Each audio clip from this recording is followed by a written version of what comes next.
మా ఇంట్లో ఎవరికి కారు ఉండకపోయేది, అంటే ఎవరి చుట్టాలలో కూడా ఎవరికి కారు కూడా లేదు ప్రాపర్గా ఫ్యామిలీకి. నేను మా డాడీకి చెప్పిన, డాడీ ఎస్ఐ కాదు కానీ ఒకవేళ మనం నిజంగానే సినిమా ఇండస్ట్రీలో ఒక సినిమా చేసి మంచిగా జనాల ఆదరణ పొందగలిగితే నీకు నీకు నీకు నేను చాలా కార్లు ఇప్పిస్తాను డాడీ అని చెప్పిన.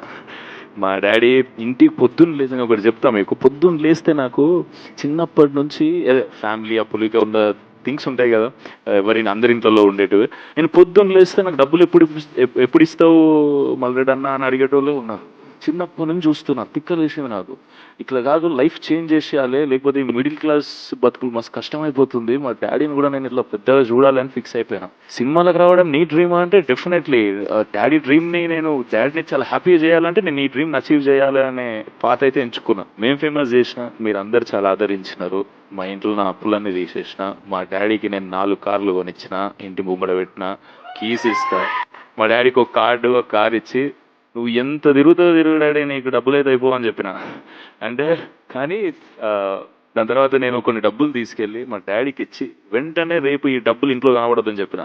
ఇవి తీసుకెళ్ళి అప్పులు రోజు డైలీ ఫైనాన్స్ ఎవ్రీ డే పోయి డబ్బులు ఎప్పుడు ఇస్తావు అన్నాను. మా డాడీ పొద్దున ఫోన్ చేసి డబ్బులు ఎప్పుడు ఇస్తావు అన్నా అంటాడు. అట్లా ట్రాన్స్ఫర్మేషన్ చేయాలి అని ఫిక్స్ అయినది. యా, అది ఇప్పుడు అయ్యింది. చాలా హ్యాపీ ఫీల్ అయినారు. కానీ ఇందాక